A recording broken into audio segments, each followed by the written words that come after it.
जा रही हैं, बाइकें जा रही हैं, जो लड़के साथ में जुड़े हुए हैं या कोई मेरे साथ मेरे भाई बंधु जुड़े हैं उनके चलान किए जा रहे हैं। इस तरह की राजनीति यहाँ पे चली है, वो बड़े ही दुर्भाग्य की बात है। बड़े ही दुर्भाग्य की बात है कि सत्ता के अहंकार में ये बिल्कुल हर चीज़ भूल चुके हैं कि जनता सर्वोपरि है, लेकिन उसके बावजूद आज पूरे हमीरपुर शहर में व्यापारी वर्ग को तंग किया जा रहा है। जो छोटे दुकानदार हैं मेरे भाई, उनको तंग किया जा रहा है। कई दुकानों से सैंपल भरे जा रहे हैं, जीएसटी के नोटिस दिए जा रहे हैं। इस तरह की राजनीति अच्छी जो है वो अभी हमने तो अपने जीवन काल में पहली बार देखी है। सरकार तोड़ने का प्रयास के स्थान पर सरकार तोड़ने में सहयोग किया कर लेना। सर अखंड भारत हमीरपुर विधानसभा क्षेत्र सदर से भाजपा प्रत्याशी आशीष शर्मा ने सोमवार को ग्राम केंद्र गुलेला और ग्राम केंद्र ओखली के विभिन्न गांवों में नुक्कड़ सभाओं का आयोजन कर जन आशीर्वाद लिया। इस मौके पर लोगों से मिल रहे भरपूर आशीर्वाद को लेकर उन्होंने कहा कि हमीरपुर विधानसभा परिवार हमेशा की तरह अपने बेटे के साथ खड़ा है और उनके इस प्यार को पाकर अभिभूत हूं। उन्होंने कहा कि अपना कारोबार छोड़कर अपने युवावस्था का समय मैं जनसेवा के लिए दे रहा हूं। परमपिता परमात्मा इस बात का साक्षी है कि सेवा भाव से ही मैं राजनीति में आया, लेकिन विरोधियों को ये बात हजम नहीं हो रही है कि एक आम परिवार से निकला युवक कैसे राजनीति में आया। इसलिए वो लगातार आरोप और झूठ की राजनीति कर रहे हैं। जनता की सेवा के उद्देश्य से मैं राजनीति में उतरा और लोगों ने भरपूर समर्थन व मत देकर विधायक बनाया।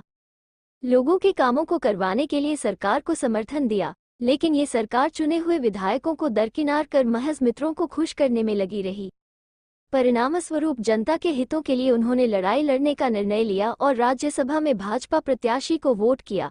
अब ये लड़ाई हमीरपुर विधानसभा क्षेत्र के मान सम्मान की है। पहले निर्दलीय था, अब भारतीय जनता पार्टी का पूरा परिवार ढाल की तरह मेरे साथ खड़ा है।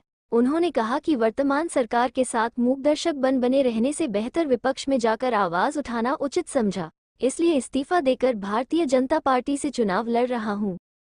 आशीष शर्मा ने कहा कि कांग्रेस प्रत्याशी के पिता ने अपने समय में खुद सरकार को तोड़ने में सहयोग किया और भ्रष्टाचार में शामिल रहे। कांग्रेस प्रत्याशी भी उन्हीं के नक्शे कदम पर भ्रष्टाचार के लिए राजनीति में आए हैं। बुजुर्ग कांग्रेस प्रत्याशी के पिता द्वारा किए गए भ्रष्टाचार से भलीभांति परिचित है।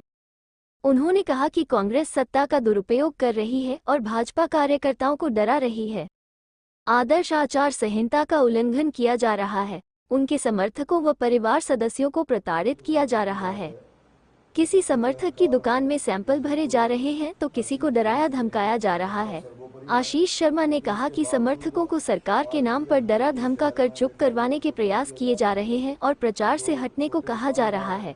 शर्मा ने कहा कि धमका के उन्हें चुप करवाया जा सकता है, लेकिन जो तस्वीर उनके दिल में बसी है उसे कैसे हटाओगे। ऐसी क्या नौबत आ गई कि चुनावों के समय 100 से अधिक व्यापारियों की दुकानों से सैंपल भरने पड़ गए और उन्हें डराया धमकाया जा रहा है।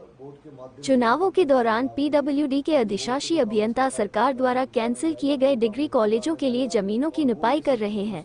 यह महज चुनावों के समय लोगों को बरगलाने के लिए झूठे शगुफे हैं।